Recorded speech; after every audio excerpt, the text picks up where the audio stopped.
Most striking points about the Iran debate is that President Trump has faced more backlash from America First conservatives than the foreign policy class which reviles him. General H.R. McMaster, Ambassador John Bolton and Chris Christie are among those on TV praising the president, all of whom have previously described him as unfit to be president, and much more unflattering things than that. But the strongest opposition to the US attack came from within the MAGA base itself. Those on the Tucker Carlson and Steve Bannon wing of the movement believe the no more foreign wars principle is not only integral to the MAGA movement, but the entire reason it started in the first place. I interviewed three prominent conservatives, very different takes on this vexed debate at various different stages yesterday, including as news of the Iranian retaliation was breaking. Candice, welcome back to Uncensored. Thank you. It's good to be back, just in time for World War III. Well, yes. Well, before we get there, how is motherhood treating you? Motherhood is treating me great. I'm exhausted, as is to be expected with the newborn, but always a blessing. Well, indeed it is, and I wish you all the very best with that. Okay, you. Let's talk about impending World War III, as you put it. You are implacably opposed to what both Israel and now the United States have done here. Why? Yeah. Because, well, first and foremost, just on the MAGA movement level, Trump came out and he gave us a promise that we were not going to be involved in wars. And I'm going back to 2015. Why did people get so excited about Donald Trump, who was then an unlikely candidate, who was being smeared by the media as being Adolf Hitler? Well, it was because he recognized that the American people were being forgotten while we were giving billions of unaccounted billions, by the way, for these never-ending wars. And so it's one of the earliest reasons that people got behind him and got behind his vision. And so we're opposed to a regime change because America as a country has a lot of problems that need to be fixed here first. It's that simple. Right, but it's not quite that simple. And I'll explain to you why. Because Donald Trump, I think he's not been inconsistent in the sense that in his first term, he wasn't a pacifist. You know, he killed General Soleimani. He killed Baghdadi, the head of ISIS, and went after them ferociously. He attacked Syria when they killed American troops. He dropped a massive bomb in Afghanistan. It wasn't like he never deployed the American military. And again, here, what he would argue, and has been arguing, is he's not declared war on anybody. What he's done is very specifically target Iran's nuclear capability because of latest reports coming out, which said they had taken the enrichment of their uranium stocks from 3.5% to 60%, and that therefore the leap to weaponization was moving at a pace that couldn't be tolerated. I got to say, I kind of agree. Now, if he suddenly commits, troops on the ground, then that becomes a different thing altogether. But even when Trump talked about regime change, I think he meant from within, as we saw in Syria in December, where the people themselves rise up. And if that was to happen, why would that be a bad thing? Okay, so you're asking a lot of questions here. So first and foremost, the idea that you have to formally declare war on like a piece of paper in order for war to happen is a little bit ridiculous. I mean, he dropped bombs. He dropped bombs in Iran. So yes, we are a part of this war, whether we like it or not. Iran is now speaking and saying that they're going to shut down the Hormuz Strait. There's going to be impact on oil. Why would they do that? Why would they do that when the main victim of doing that would be Iran? I mean, 50% of China, of the traffic of stuff through there is for China, which is one of their allies. Don't care, not my business. The point that I'm making here is that to make the assumption that you can just drop bombs on a country and then say, well, you know what, we didn't formally declare war is patently ridiculous. I think that is just patently ridiculous. What about when he killed General Soleimani, one of Iran's top military commanders? Sure, an assassination, a strike, and that, of course, came with some risk. It's a little bit different to be flying out B-6 bombers in the middle of the night and dropping bombs at the behest of Bibi Netanyahu, which brings me to the second point. The reason that America wants a regime change in Iran is because Bibi Netanyahu is demanding it. And that answers the question as to why there is this split in the MAGA movement. What we are seeing right now is the infiltration of Israel first people, the neocons, people who have always wanted never-ending wars, and the people who have recognized that following Israel's foreign policy initiatives has led to America being on the decline. And so that's where I stand. I am with the MAGA people who grew up, I call us like, Generation 9/11, who were told that America was going to be rendered safer, cleaner. All we had to do was agree to go to, well, ironically, war with Iraq because of weapons of mass destruction. It's all of the same rhetoric dating back to 9/11, all of the same tactics of trying to smear people who are against this war as supporting jihadists. It is not my business to affect a regime change in Iran. It's simply not our business. It doesn't impact us one way or the other. And we also are completely done with the idea that with these decades-long idea that we're doing it to spread democracy because we believe in international liberalism. There was no imminent threat to the United States when Trump made this decision to do what Bibi wanted. And I want to be clear here. This was not Trump's decision. It was Bibi Netanyahu's decision. And that is the reason that he did it. And we're very aware that Israel is dictating our foreign policy, and we would now like that to stop. Okay, but you wouldn't disagree, presumably, that Iran has been the main sponsor of terrorism in the Middle East through the Houthis, through Hezbollah, through Hamas. I mean, that's widely accepted and recognized. They've done Widely accepted. Now, that's just kind of... Really?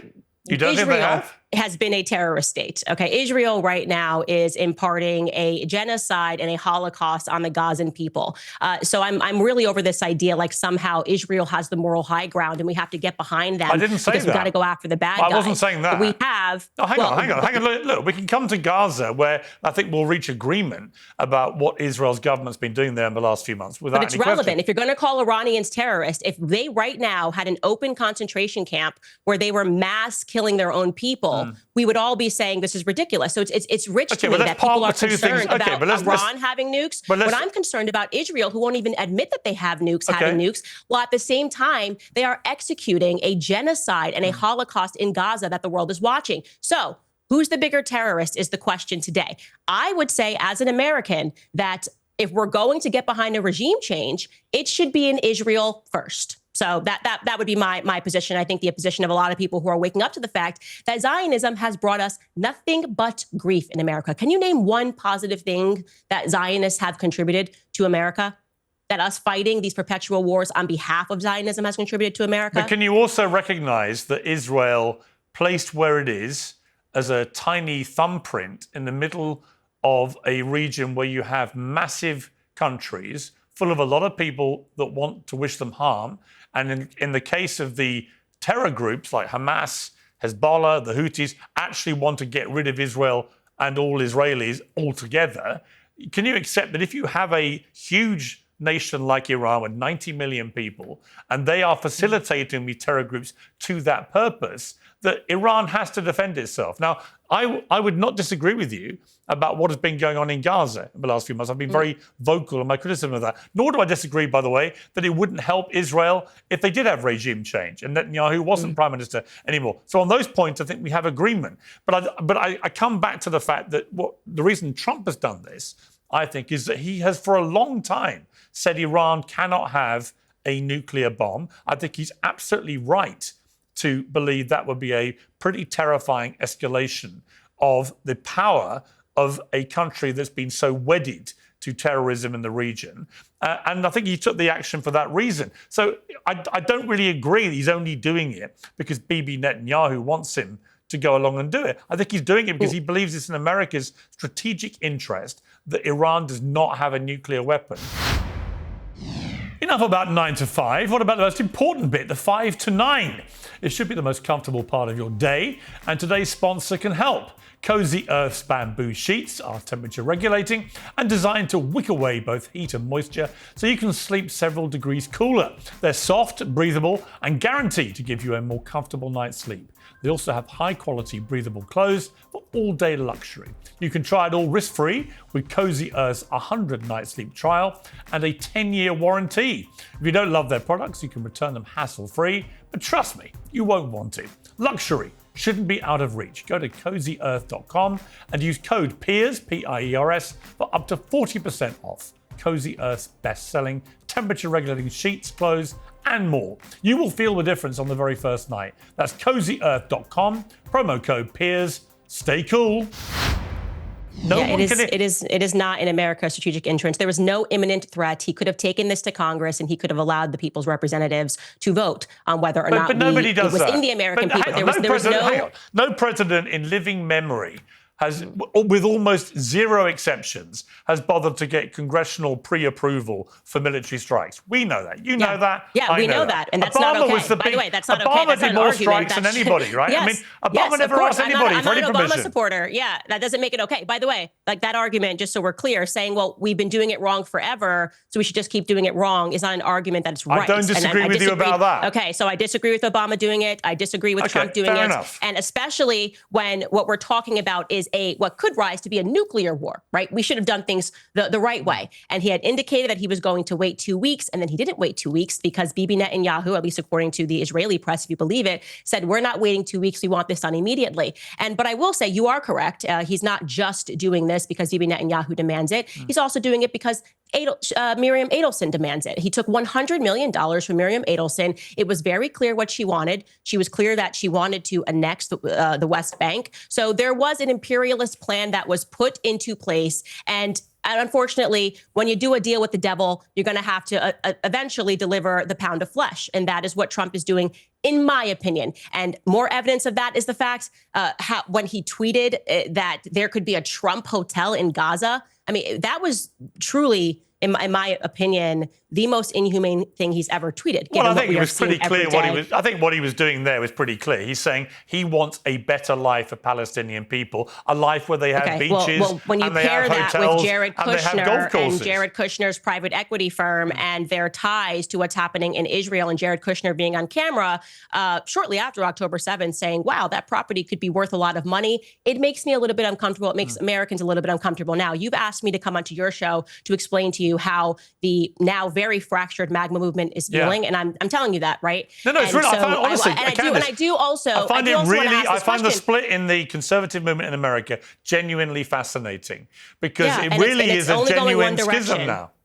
Yeah, there's a genuine schism, and it's only going one direction. And by the way, we shouldn't even call this a schism because trying to dress this up and delude us into believing that the MAGA movement is what has Meghan McCain cheering, John Bolton cheering, has Mark Levin cheering. The literal faces of the Never Trump movement are saying this is real MAGA. Yeah, we're not going to be that delusional. But you're on the same side as Alexandra Ocasio-Cortez. How do you feel about that? You're asking about the MAGA movement. The MAGA movement has always been a movement that explicitly did not want to keep involving our sons and daughters in the Middle East. So we have not changed that position. If AOC was always anti-war, then she should have thrown on a red hat in 2020 and in 2015 and joined the MAGA movement. That would have been fantastic. But are you saying America should never use any military action? You're on the same side as Greta Thunberg when it comes to the Palestinians being but are you saying, murdered Candace, every day. are you Yeah, saying, I am. I'm aligned. Okay, but are you saying that America should never use any military action then? No. I'm not saying America can never use any military action. In fact, what I said earlier was I could get behind a regime change in Israel because I think it would fix a lot of issues that are happening and it has been happening to America over time. Like I said, why America wouldn't you want it in Iran? I mean, I'm reading an Amnesty International report from 2024. Because Iran is not negatively impacting. I'm answering your question because Iran's regime is not negatively impacting America on a day-to-day basis. When the leader of Iran says death to America, why doesn't that concern you? That's a chant. And by the way, I want to be very clear. Why are they chanting death to America? Why are they chanting that? That's kind of a random thing. Like I know because they want Americans dead.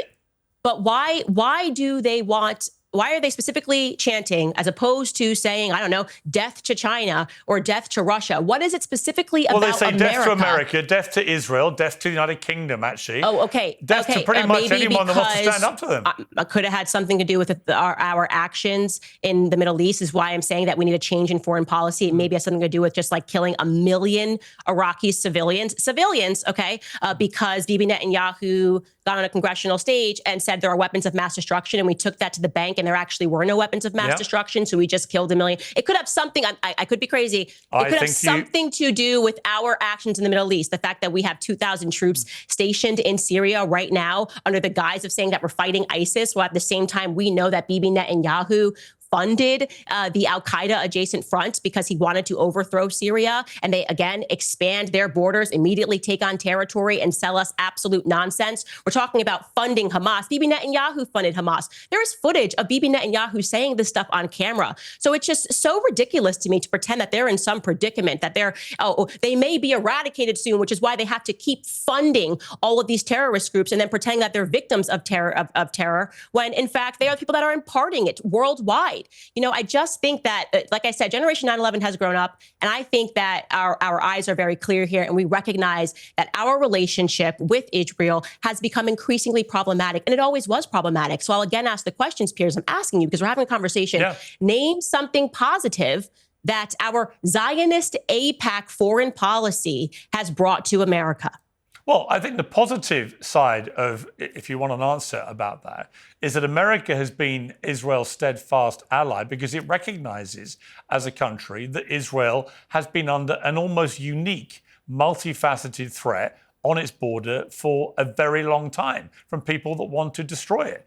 That you may not see that as a benefit, but Israel has been very supportive to the United States in many ways.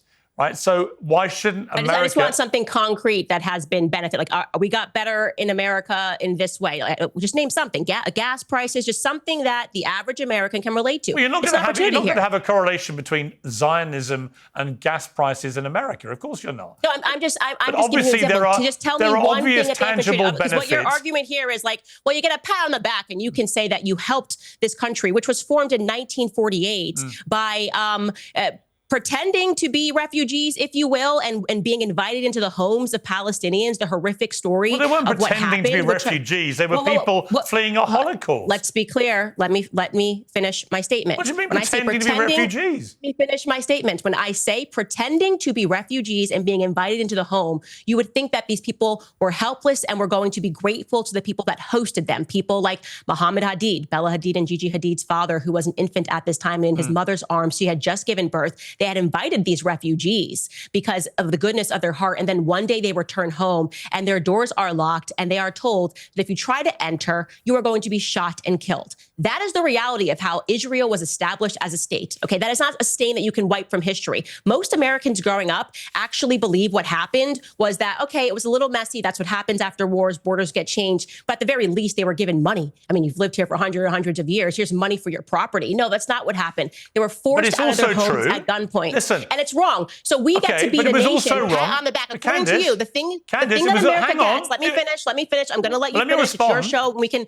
But let me finish. Your argument is that what we get to be is that nation that keeps supporting it as they continue to move their borders in this way. Now we're seeing that incursion into Gaza, and we are certainly going to see it by the end of this administration in the West Bank. Because, like I said, that is why Miriam Adelson gave Trump $100 million. Look, as you know, I oppose what the Israeli government is doing now in Gaza. I oppose the expansion of settlements on the West Bank. I think all of that is completely wrong. I do think America supports Israel because it remains the only democracy in the Middle East, and that's an important... They're not a democracy. Stop saying that, Piers. You know better. Well, they have elections. It's not a democracy. They have elections. But who gets to vote in those elections? Do the Gazans get to vote in that election? Well, the Israelis get to vote in Israel, obviously. Okay, so you're basically saying America had a democracy, we had Israel laws that said Black Americans couldn't, Black Americans Israel couldn't moved vote. out. It is indisputable that Israel moved out of Gaza in 2005, and there was an election, and Hamas got elected. Right now, yeah, I and agree. that's because I agree with you. I agree with but Bibi Netanyahu was on camera saying that they were going to fund Hamas into power. So they orchestrated that because they wanted to create the solution. I'm finished. I agree with you that Netanyahu wanted to cause a split between the Palestinian Authority and Hamas. It was divide and rule. It was a catastrophically bad strategy, and it led to what happened on October the 7th over a 20-year period. There's no doubt it was a terrible thing that Netanyahu did, one of the many reasons I think he should go. But there was no doubt that the Israelis pulled out of Gaza and allowed them to have elections, and they elected Hamas, and the rest has been disastrous history. Because the Israelis funded, because Bibi Netanyahu, they funded Hamas. I don't disagree with you, but they still had elections. So it's like we rigged an election, but look what the election results show is that they wanted to put Hamas into power. And so when we talk about who is funding these terrorists, the answer is Bibi Netanyahu. And I don't want to get into his corruption trials, but every single person watching this right now should go pursue the documentary, The Bibi Files, because it is absolutely stunning to understand. I believe one of the reasons. I believe one of the reasons. Let me answer the question, because you still haven't given me anything other than like you guys get a pat on the back for supporting this created nation in the Middle East. I also just like to say all of the bad things that we have gotten because of our continued relation with Israel. First and foremost, the open borders. And you can relate to this. People in the UK, they just can't seem to connect the dots. All right. Oh my gosh, what's happening here? Get a word in. But I want to say this. Okay, we don't understand where all these refugees are coming from. Oh my God, where are all these refugees coming from? Who's funding them coming over into these borders? Well, this is what you get when you keep supporting these nonstop wars, when you keep bombing where these people live. And it's not even just a conspiracy, by the way. If you're like, oh, well actually, you're wrong about this, because the vast majority of people coming into the UK illegally are not coming from war-torn countries in the Middle East. They're actually economic migrants. Okay. So that's not true. Okay, but let's connect that. Let's connect that. When you say economic migrants, are we talking about like people who literally want to come to the UK for a better life? And when Gaddafi was heading up Libya and the country was on the up and up, and he was working with the United Nations, and then all of a sudden he warned that if you collapse Libya and turn it into a place where refugees are escaping, that this is going to be your problem, Europe. He warned that. So then it actually happened, and now we're just calling them economic migrants. We're going to pretend that we had nothing to do. I'm not talking about people coming from Libya. Okay, where are you speaking about? Well, for example, I think it was last year, a third of all the people who came into the UK on the border on the small boats illegally, it turned out were young economic migrant males from Albania, which last time I checked, we hadn't invaded. So look, let me pull you back to something you said, which has caused a lot of controversy, which is this issue of dishonorable discharges. Take a listen. I do believe that if war in Iran is on the agenda, and that appears so, get dishonorably discharged. Who cares? Who cares? Why should you go die in a foreign land? You now have the benefit of 2020. You can think about those men and those women who died because they were pitched that they were serving their country because there were weapons of mass destruction, right? They were serving their country because the Taliban, they were serving their country, whatever, and these people gave up their lives. And ask yourselves, for what? And the answer to that question is for the elites. They're like toy soldiers. When you said that, were you aware of the repercussions if people dishonorably discharged? So just to put this into context, this is like the live Q&A portion at the end of my show. And being facetious, but also being completely honest, that they should begin to consider, and that was somebody asking, what should we do? Like, should we leave the military? Because they also do you regret are recognizing that? No, I don't regret saying that. I don't But regret you know the repercussions if you do discharge dishonorably. Okay, well, I would imagine that the people that are in the military who were going to, if they were going to listen to my podcast and they were going to dishonorably discharge, that they would know the consequences. So it's completely ridiculous. And again, we see this over and over again where people can't answer the broader questions. They try to suddenly peg in, well, you said this one thing. No. The broader conversation that we are having. It's not a small thing. No, let me finish. Let me finish. You're basically you're encouraging U.S. servicemen and women to dishonorably discharge. You play a clip, and I'm trying to answer it. You can't do that. You ask a question. Well, you're trying to downplay it, and I'm responding. No, I am. No, you're trying to upplay it. Is what the issue is. This is exactly. I'm just repeating what you said. No, you're not. You're playing what I said, and I'm responding to it and telling you that the broader piece of that conversation, when you have troops that are now asking that question, is they are recognizing that America is in steep decline, that our military comes back and they are treated like dirt, that a lot of these men, and we're talking about decades, white American males come back and they're told that they're racist and they're treated like crap, that they're white supremacists, that they have a different vision for this country. So why are they dying in these overseas wars for Bibi Netanyahu? Okay, and let me again try to answer that question that I asked you at the beginning, which is, what has Zionism won America? I'm not going what to keep coming back to the same thing. No, let me finish. Why won't you let me answer that? Why won't you let me actually say what people are recognizing? You come back and there are open borders and you're told that you are racist, okay? You come back and you're told that you are racist if you don't want open borders. Meanwhile, you're sent overseas to defend Israel's borders. It's a nonsense. And who's funding these open borders? According to Barry Weiss, and I quote, Barry Weiss said this verbatim. The Jewish connection to the refugee is not a conspiracy. That's something that we are very proud of. And she was referencing the organization HIAS, and she says it explicitly, which she said what was started by them in the 1880s, which includes immigrants that have come in like Sergey Brin. They are still the organization that is operating at our border right now, okay? That is problematic that we have open borders while we continually and routinely are told that we have to defend somebody else's borders, okay? And again, these never-ending wars in the Middle East at the behest of Israel. Bibi Netanyahu is the one that called for Americans to invade Iraq, Libya, Syria, Afghanistan, and now Iran, and we've done it. We're told Israel can defend itself, okay? But why do we have currently 2,000 troops that are in Syria under the guise of fighting ISIS? And like I said, we know Israel themselves fund terror-adjacent militants like they did to overthrow Assad. And we're done with the BS of, okay, well, they weren't really involved, Israel, in Afghanistan, because even when we fight those never-ending wars, Israel wins. Everybody knows that our boys were out there in Afghanistan guarding poppy fields, okay? And do you know what happened after we allegedly, quote unquote, lost in Afghanistan? What happened to all those poppy fields, those poppy flowers that our military was guarding? Well, the opioid crisis hit America via the Sackler family, who quite literally built the School of Medicine at Tel Aviv University. So we're just done, okay? And there's no way that we're going to go backwards. We're not going to allow you guys to emotionally condition us to go, oh, well, we got to protect Israel because of the Holocaust. It is over. They're imparting a Holocaust. America would like off this crazy train. Okay, for the benefit of viewers who don't know what I was talking about, under the Uniform Code of Military Justice, Article 90, dishonourable discharge can result in forfeiture of all pay and allowances up to 5 years confinement, which is a pretty heavy penalty to pay. Yeah, I'd want my kids to go to jail before they fought for Israel. I'll say that honestly. Okay, I would. I have 3 sons, and I'm going to be honest with you, Pierce. I'm glad you told me that consequence. I'd take that consequence any day to them being sent back over in a coffin because they died for Israel. So. Okay, but I think the one thing you're missing, look, I come from a big military family, a lot of military in my family, and a lot of people fighting wars on behalf of the United States are not doing it because they think Bibi Netanyahu wants them to. They're doing it because some of them do that, and they write into my show and I answer the question. But many of them won't, and they might be offended by you suggesting that's the only reason they're doing it. And they can watch your show, and they can be offended all they want, but I think it's more offensive the way that our military is treated, the veterans are treated, and the gaslighting that takes place when we're told that we have to defend everybody's borders but our own. I actually think America treats its veterans better than almost any country in the world. I mean,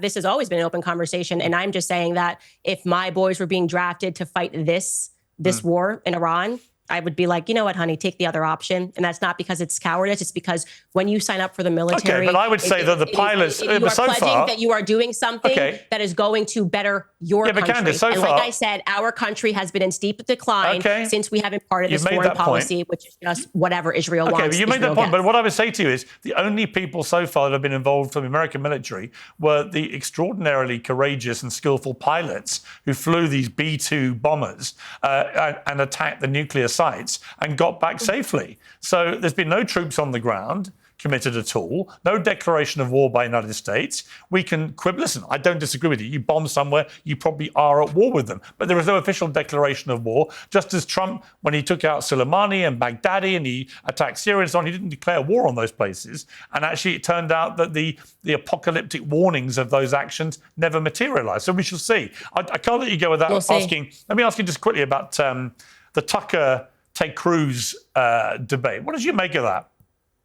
Fantastic. It is finally the debate that needed to happen in America, because a part of this nonstop policy is this belief, as you said, Ted Cruz, that if we just do whatever Israel wants, that God's going to bless you. And it's quite ironic because it comes from Protestants, and their normal argument is that the reason why we had to have this fracture in the church was because of indulgences. There's nothing more indulgent than I'm going to be blessed if I just do whatever Israel says. And so because we are finally having that spiritual conversation, which is more important, I suspect there's going to be major changes in the United States going forward. And that is why you're seeing this fracture in the base already. Tucker, according to Donald Trump, Tucker rang Trump to apologize for some of the more strident rhetoric he's used against him recently. Are you done with Donald Trump, or could you see a way that you would end up perhaps voting for him? Oh, he can't run again, obviously, but would you support him publicly again? So I want to be clear. I don't regret voting for Donald Trump above Kamala. I think he was the better candidate, certainly a better candidate above Joe Biden. But what I will say is that he's been a chronic disappointment. And I feel embarrassed that I told people to go vote for him because this wasn't going to happen and it is happening.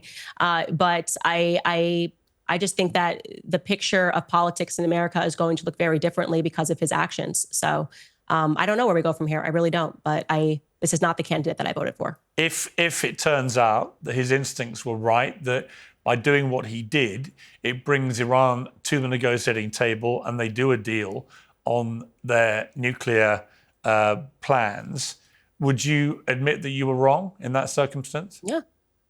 I will always admit when I'm wrong. Anybody that listens to my podcast knows that. It just so happens to be that, especially if I come on to the Piers Morgan show and I make some predictions, that it ends up that I'm right. So I'm feeling lucky, but I will of course admit I'm wrong if that is the result.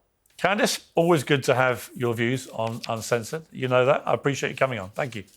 Thank you so much. Well, joining me now is the Chief Executive Officer of Blaze Media, Glenn Beck. May I say something just to start? Would we be having this debate in this way if Hamas would have done to England what they did to Israel? Would we be having this debate? Because I don't think we would. I think America would be over there. I think the whole world would be over there, and we'd pound them into sand until they surrendered. But I don't understand why we're having debates here on actions that Barack Obama took, and nobody really said anything about it. They weren't screaming for an act of war. I know this is a very bad situation, and I hope to God. I mean, I'm glad that Donald Trump is our president because I wouldn't have had the balls to do it. I think it was the right thing to do, but I wouldn't have had the balls to do it. Well, it's really interesting because I know that historically, I mean, look, you know, I'm not going to pick on you for this, but I happen to be the editor. No, it'll be obvious what I'm saying, but I was editor of the Daily Mirror newspaper, one of the big national papers in the UK, for many years, and I campaigned vociferously on the front page after front page against the Iraq war. And it was particularly contentious in the UK because we were the Labour supporting newspaper and Tony Blair was a Labour Prime Minister. So it was a huge sort of deal over here. And I know that you initially supported the Iraq war and then afterwards you later accepted that had been a mistake, which, you know, again, is part of your strength, I think. You know, I think, Piers, you can't silence people when they're wrong because hopefully they're on the road to becoming right. Yes. But you only get that if you have a debate. And I will tell you that I was for Afghanistan. I was a very big, war hawk. Let's go in and just do it. Let's do it. I'm not that way anymore because I've seen the pattern. It doesn't work out. America needs to mind its own business. We can't export what we have. I mean, I have hopes for the Middle East. I have hopes for Iran. I pray for the people in Iran. They're a very big danger. But, the one thing, again, I go back to Donald Trump. I don't think he's being duped. In 2016, maybe. I mean, he has told me he didn't really know what he was up against. He knows what he's up against now. He hates war, hates it. As much as he loves tariffs, he hates war. He has told me eye to eye about how he has redesigned or he had to rebuild our nuclear arsenal. And in a fashion that I've never seen Donald Trump, he said, Glenn, it can never be used. It is horrifying what can be done now. I know I helped rebuild it. It can never be used.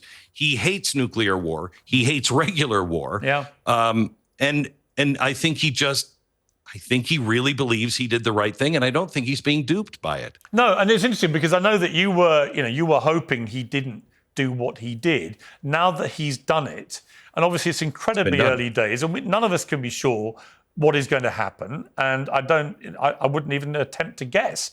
But I certainly think that Trump's intentions were well-intentioned. I think he has said for many years that Iran cannot get a nuclear weapon, and he genuinely believed that enriching their uranium stocks from 3.5% to 60% was a dangerous escalation that could only be heading one way. And so he's taken the same action that he did when he took out Soleimani or Baghdadi, when he attacked Syria, when he dropped big bombs in Afghanistan. He's done things strategically as he sees it without actually committing large number of American troops on the ground. You also have to look at this. Every single president since Clinton has said this. Okay, Iran has killed more Americans as a nation than I think any other nation has. They've been an enemy. Every single president has said they cannot have a nuclear weapon. I don't want to go to war with Iran. I don't want any of this. However, when you talk to a B-2 bomber, which I did over the weekend, they have been running this particular run for 15 years plus. We built in White Sands, we built a model of that reactor. This bomb that we dropped, we're the only ones with it in the world. It was made for those reactors, specifically for those reactors. It is so accurate, it can hit the top of a pop can or a Coke can from 50,000 feet. It had to go into a 10 by 10 foot vent. They have been running this over and over again. That's not Donald Trump. That's the American policy. We know that these people are serious when they say they're going to burn first the Jews in the Islamic fiery furnace, and then America. We're the great Satan. They have been a threat of ours for a long time. I wish we could have negotiated our way, but it didn't happen. So now we're here. Now what do? Well, as we're talking, I'm just going to read this to you. Reuters and AFP are reporting explosions over Doha. So we're talking Monday evening UK time, Monday afternoon your time in the States. Iranian media saying Iran is attacking US bases in both Qatar and Iraq. And this follows BBC and Fox News reporting credible and imminent threats of Iranian missile attacks on US-run air bases. So that's just breaking as you and I are talking. But clearly that would be a significant escalation. If Iran is targeting US air bases now in the Middle East, what do you think that means as we progress forward? I don't know. I've been saying to my audience, pray for peace, but prepare for war. This is a war that I think is coming one way or another. I mean, look at the state of Europe, look at the state of England, look at the state of America. I mean, this is a war with Islamists, not Muslims, Islamists, that is going to happen at some point. I think we're at the beginning of a 50-year war with Islamists. And it's disturbing to me. And the reason why is we're not clear. None of our countries, Donald Trump will, but none of our countries will even name what we're against. They won't say it. What I complimented you for doing on this show is actually saying what the truth is and letting all sides.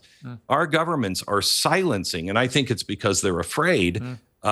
But it's a war that is absolutely coming. And the problem is, I remember I sat in the Oval Office during the Gulf War, or the Iraqi War, with George Bush, and he was reading me the Riot Act because I wasn't happy about the way things were going. And he said to me, I said, we got an election coming up, and what do you think these guys are going to do?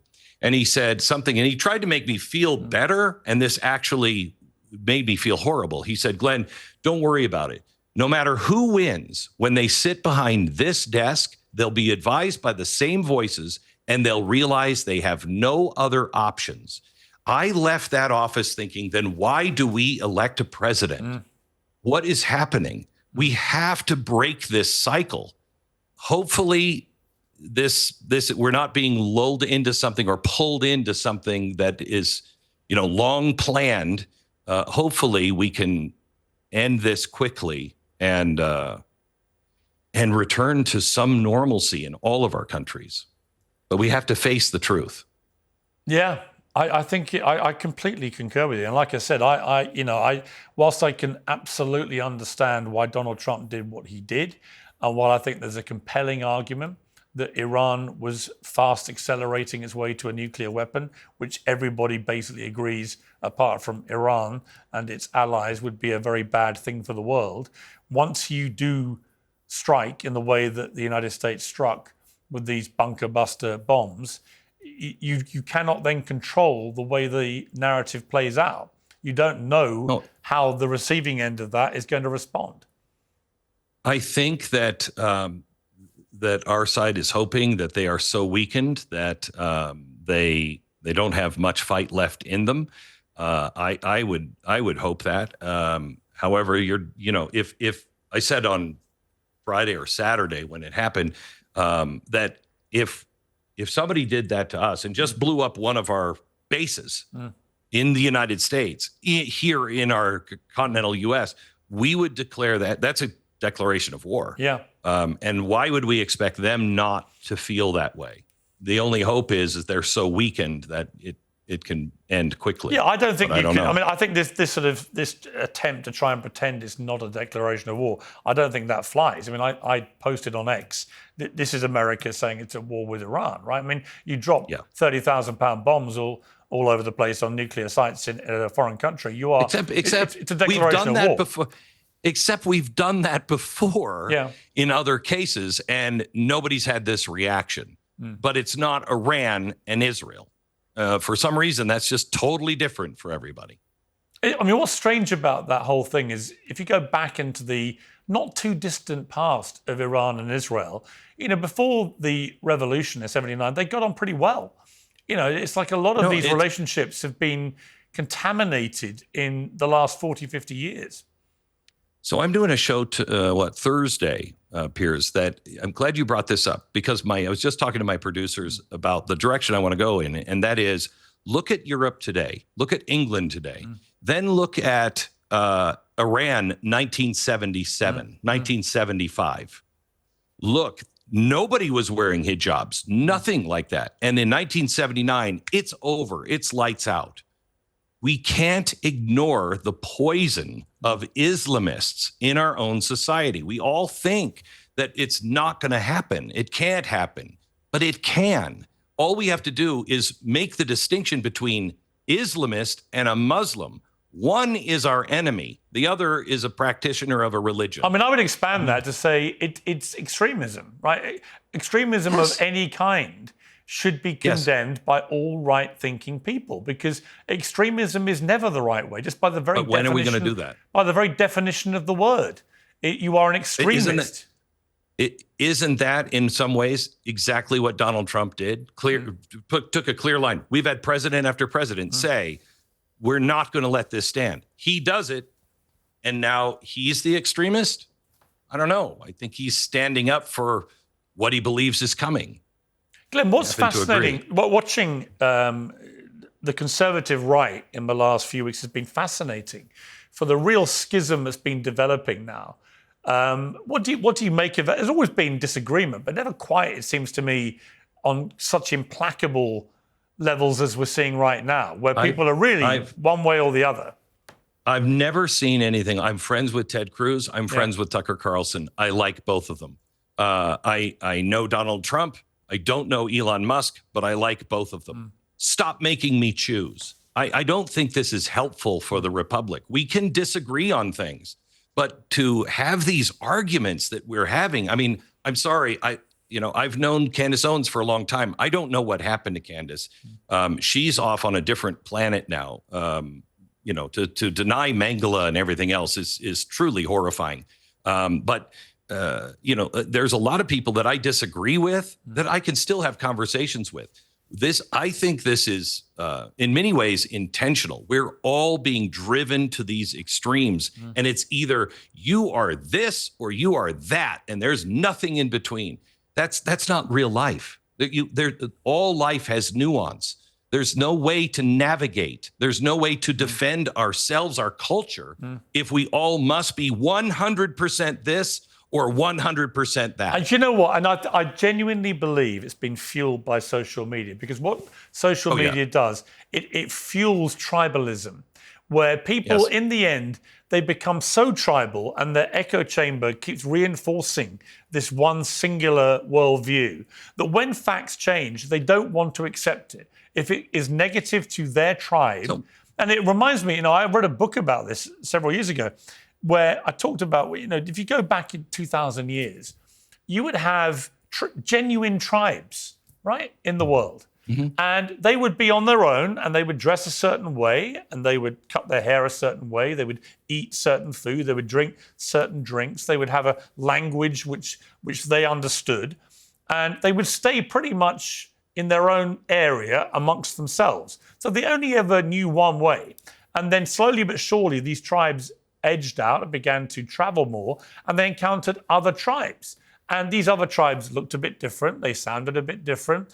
They maybe ate different food. They laughed at different things. And these tribes concluded in that experimental moment that the only solution was to kill each other. And I look at what happens on social media now, and it's pretty much the same thing, where the tribes are so locked in to supporting their own side against any invader, as they put it, that even when there is something which self-evidently their own side should condemn, whether it's the right or left, they can't bring themselves to do it. They will fall over themselves to explain, to justify, to excuse, because they feel like they're betraying their tribe. So I completely agree with that, but I'd like to add one more thing. I'm a recovering alcoholic, and you tell yourself lies and lies and lies and lies, and you get to a point to where at some point you have to reject almost everything you are to tell the truth. And it becomes, you might know, I can't keep living this way. I can't keep living this way. But you have to reject everything that you have built. And that's the problem with these tribes is we have separated ourselves. And for me to not hate you, I have to reject almost everything that I have built in my own life because I'm built on hating you now. Yeah. That is a really dangerous place. And we're there. And we have to recognize Western civilization, and beyond that, in the Bible, when the Jews go down into Israel, the Lord says, choose life. That is the choice. It is life or death. There is a culture of death through many different factions, if you will. Death or life. We've got to choose life. And the Western civilization has always been about life. If we can't find our way to each other and say, look, I reject this death cult, we're not going to survive. No. And if we don't survive, the world becomes a very dark place. And I don't mean the United States. I mean the entire Western world. Yeah. Yeah. And I think that this is why I found what Elon Musk calls the woke mind virus so damaging, because it fueled all that stuff.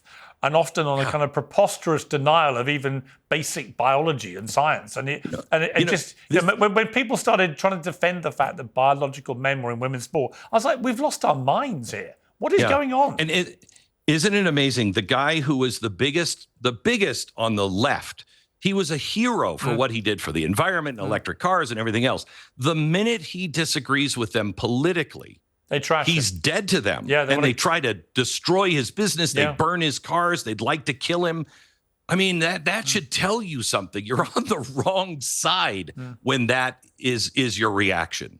And also, if you're behaving exactly the same way that you profess to condemn in others, that should tell you it's time to look in the mirror and work out what you're really about. What is your soul actually doing? If you spend all day shrieking one thing and then you behave exactly the same way yourself. Piers, I have to tell you, I think about England a lot. I pray for England a lot. I don't know if I'm getting on my social media what it's really like in England, but I've seen a difference when I was in London just in 3 years. I was there 3 years ago. I was just there recently. And there is a difference there. And if we don't find a way to wake up, stand up, and bring people to their senses calmly and rationally, all of our countries are going to fall like dominoes soon. Well, the big problem I have with England is, look, there are many great qualities of England. I think it's been massively overblown. And people like Tommy Robinson and these guys, they are not people that should be taken seriously in this debate, in my estimation. However, notwithstanding that, the insidious attacks on free speech in England have been Horrible. really, really staggering and alarming to watch. When you get people, grandmothers being locked up for something they posted on Facebook and then delete it because they thought I shouldn't have done that. That's not what a democratic society like the UK should be doing to anybody. I think that obviously we all know, I think, in our gut what the exceptions to free speech are. If you're literally inciting people to kill people, fine. We can all agree that is wrong, right? But when you're expressing a vehement opinion because you may be emotionally overwrought about something, which is genuinely horrific, and you're just spewing off, or you're just wrong, and you then calm down and delete that, whatever, and then you're put in prison for 2 years. I just think that is basically, then you're into North Korea, Russia, and everything else, where any criticism of the state does that. Which brings me right back to where we started. Thank you for having people I strongly disagree with. I disagreed with both of those guests that you just had on. Thank you for having them on. I have to see that. We all have to see that. I completely agree. Have to exercise the muscle of curiosity and intelligence and calmness while listening to people we vehemently disagree with. Yeah, and just final point, but on the guy, the Israeli minister, the reason I was so annoyed was one of the devices used to silence legitimate debate about this is you call somebody something ending in ik or ist. So if you said the biological men in women's sport thing was a problem, you were immediately transphobic. And similarly, if you've criticized Israel's recent strategy in Gaza, which most people find pretty indefensible, even if you've been someone like me that stuck his neck out to defend Israel for many, many months and their right to defend themselves, even if I've tried to be really fair and impartial and go after both sides where I felt they're wrong, that any semblance of criticizing the Israeli government strategy meant I must be anti-Semitic and a Jew hater. And I was really incensed by that. And so when he came on and tried to pretend that isn't what he was saying and that it was about, one or two guests or whatever, that's not what he posted. He was doing that deliberately to try and silence me. And I find that a really insidious thing too. I agree with you. I've been called the same thing. I bring up George Soros, and suddenly I am an anti-Semite. Yeah, it's ridiculous. Candace Owens brings up the Jewish cabal, and nobody's going to say anything about that. I mean, it's so ridiculous. Yeah, it's so ridiculous. It is. Glenn, great to talk to you as always. Thank you. Come back soon. I always really enjoy our conversations. Thank you. Thank you. Well, I'm now joined by host of No Spin News on YouTube and author of new book, Confronting Evil, Bill O'Reilly. Bill, great to have you back on Uncensored. Yeah, I got to get a sweater like Beck. I got to get rid of this tie. So, and he's tanned. You notice that? He's tanned. I don't know what Beck is doing. I don't know if he's working as hard as he should work. Let's unfortunately talk about more serious matters. What the hell is going on, Bill? Well, what do you want to know? You want to know history? You want to know Western civilization? You want to know terrorism? I mean, well, no. Let me start. Well, first of all, just a direct question: do you think Donald Trump was right to attack Iran with the bunker buster bombs? Well, he did the right thing. History will unfold to see if it was the right strategy. I'm not hedging. The right thing is that if you have an enemy, and certainly Iran is America's enemy, and that enemy is saying we want to kill you, you don't get them in a position where they can kill you with a nuclear weapon. That's not real complicated. And throughout history, bellicose nations that have threatened other nations have always paid a price. So Iran's paying a price. Now, the problem is that Donald Trump is not widely accepted in the world. And whatever he does brings much more scrutiny than, say, a Barack Obama. But history shows that the American presidents have acted pretty much in accord to what Mr. Trump did. Mm. Yeah, and certainly this idea that Alexandria Ocasio-Cortez tried to put out, that somehow this was unconstitutional and he'd gone without congressional approval. As I quickly pointed out to her, almost every decision to order airstrikes by an American president this century, certainly, has been done without pre-approval from Congress. That's because you have a 60-day window, and that window is put in there because of the alacrity of some situations. You have to take care of them. You can't have a squabble publicly about whether you should get B-2s out of Missouri. I mean, then the enemy knows what you're doing. So look, I'm not in a business to attack people personally. I know there's a lot of people on the internet that do that, and they make a lot of money doing it. I don't do it. But Alexandria Ocasio-Cortez is simply not smart enough to hold a position of responsibility in America. She's not. Bill, as we're talking, there are reports that Iran has been attacking US bases in Qatar, in Doha, and others. It's still a little bit murky about what's exactly been going on. Iranian media says Iran's begun its mighty and victorious response to US strike at the weekend. Quote, Iran will not leave any attack on its territorial integrity, sovereignty, and national security unanswered under any circumstances.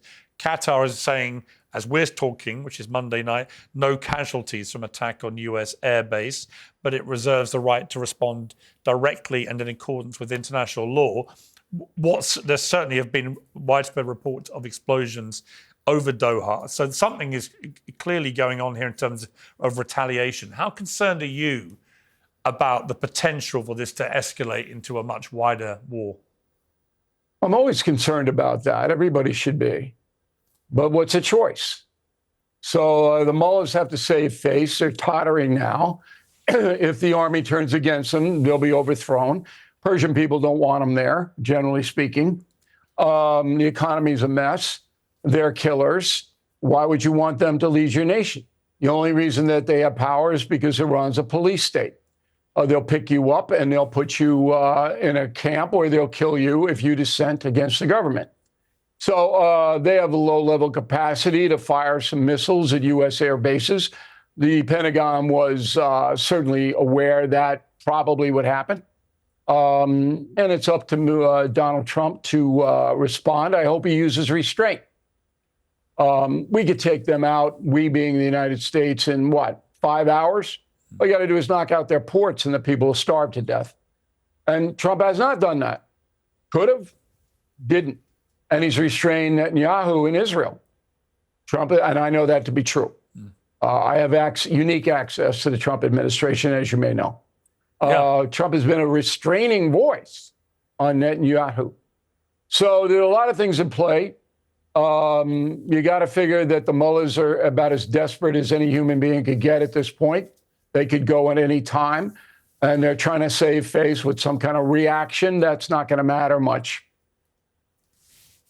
In terms of how wide this could get, Donald Trump posted on Monday a response to the former Russian president, Medvedev. He said, did I hear former President Medvedev from Russia casually throwing around the M-word nuclear and saying that he and other countries would support nuclear warheads to Iran? Did he really say that? Or was it just a figment of my imagination? If he did say that, and if confirmed, please let me know immediately. The M-word should not be treated so casually. I guess that's why Putin's the boss. And I read what Medvedev said. It was quite interesting on two levels. One, that he was suggesting that now the fact that Iran has been developing nuclear weapons should be out in the open and discussed. In other words, it was some kind of secret that we now didn't have to pretend was a secret, which I thought was quite a significant admission, actually, by the Russians. But also just this casual threat that there are plenty of countries out there that will come along and supply Iran with nuclear weapons if necessary. What do you make of that? Should we take it seriously? Well, you take everything the Russians say seriously because Putin's psychotic. And he threatened to use nukes in Ukraine. But any country that supplies nuclear weapons to Iran is going to be a pariah, have enormous sanctions slapped on them immediately, and will probably go bankrupt. So this is what the Russians do. I mean, they want to create havoc in the West. They say a whole bunch of stuff. I would be very surprised if any country, including Russia, supplies the mullahs with a nuclear weapon. That would be pretty much saying to the world, F you, and the world is going to reply to that. What do you make, Bill, of you've been at the forefront of conservative media in America for decades. What do you make of the split in the conservative right in America now, where you've got a very MAGA-oriented, keep out of all these foreign engagements, all these foreign wars. We don't want any of this. America first, America first. And then you have other, possibly more pragmatic members of the conservative right who recognize that occasionally you do have to get involved, whether you want to or not. Where do you sit? Where do you sit? And what do you feel about the rising split, as seen by the Tucker Carlson, Ted Cruz interview? I'm not a conservative. I'm a registered independent, and I take positions that I believe are beneficial to the country, and I don't really care where they come from. So that's my profile, and that's why I've been successful for 50 years in this business. If a conservative does something ridiculous and foolish, I will absolutely say that. I don't root, I report. So right now, the vast majority of the American people support the bombing of Iran because Iran is an enemy. You briefly mentioned my upcoming book in September, Confronting Evil. Well, Ayatollah Khomeini and Putin are on the cover of that book, along with Adolf and Mao. And then there are 12 other heinous individuals inside. You're not in there, Morgan, so you missed the cut. Wow, phew. Thank you, Bill. But I don't really spend a lot of time on who's fighting who. Yes, it's amusing, but does it matter? No, it doesn't matter. Americans, most of them, are smart enough to make up their own minds. There's about 30% of Americans that are avid supporters of Donald Trump. Most Americans are traditional, and the Democratic Party has gone far left in this country, which is why they're getting hammered. It's not so much their policies, it's their attitude. Americans don't want trans this, and they just don't want it. It's never going to happen. But when you get into really who's a serious player, there are only a handful of people in the American culture that matter. The movie stars don't matter. Okay, the sports people don't matter. I mean, they matter in their industries, but they don't matter as far as swaying public opinion. That's over. That's gone. The social media destroyed all of that. So nobody gets up in the morning and says, gee, what O'Reilly says, that's what I'm going to believe. They don't do that. What Americans now are searching for is fact-based analysis. They'd like to get the truth without all the garbage, without all the ideology, without all the hidden agendas. And when you look at, these nitwits calling the War Powers Act, the worst is Senator Charles Schumer. What a blanket hypocrite that guy is. And I used to like him because I'm a New Yorker. When Obama bombed Libya, and leading to Gaddafi's death, Schumer supported it and said nothing about it. Hillary Clinton was the cheerleader on that act. No War Powers Act. So that's Libya. This is Iran, Senator. What's the deal here? Can't explain it. And most Americans see through that. They see through the hypocrisy on both sides. And they're rejecting it, thank God. You, like me, have regular contact with Donald Trump. We knew him long before he ever ran for politics. We've known him through both his 10 years now. This one, obviously, quite early days so far. How do you feel he is second time round, Bill? How do you categorize President Trump Mark II? Much better. The first 2 years of his first term, he just didn't know, trusting the wrong people. He was listening to too many people. Donald Trump, I've known him 35 years. He has never misled me. And you know me, I ask direct questions. Yeah. So he has never misled me. And because of my association with him, I wrote a book called The United States of Trump, which is widely read in the Communist Politburo in Beijing. And 3 weeks ago, I was invited to address the communists in Beijing, which I did. And it was off the record, but I told them I have to debrief President Trump when I get back to the States, unless you guys throw me in a gulag and I can't get back. But that wouldn't be fun. You don't want to hang with me. So it was an extraordinary experience because what I brought there was a deep knowledge of President Trump. And I could explain to the highest levels of the Chinese government. And their questions were, well, if we do this, what will President Trump do? And I could answer that fairly accurately without guessing. But to be in that position, and I didn't solicit that. They came to me, okay? And to be in that position where I'm a journalist, but I'm also now almost a diplomat. And that wasn't the first time that happened. I was involved with the hostages in Gaza and other things. And I take it very seriously, extremely seriously. And I can't report everything. So when it's off the record, I honor that. But my access to the president has been a very positive experience for me and my followers, because I can pass on information I know is accurate. Does he always, do you think, tell you the truth, or does sometimes he want... Never misled me, not one time in 35 years. Now, he doesn't tell me everything. I didn't know that on Saturday night he was going to go in and wax the Iranians. I did not know that, okay? Because I'm not on the phone with him every day. I never call him, by the way. I don't intrude. All right, if he calls me and asks my opinion, I give it to him, like I did with Barack Obama and Bush the Younger. They both solicited my opinion as well. But never has Donald Trump said one thing to me that didn't happen or was not accurate.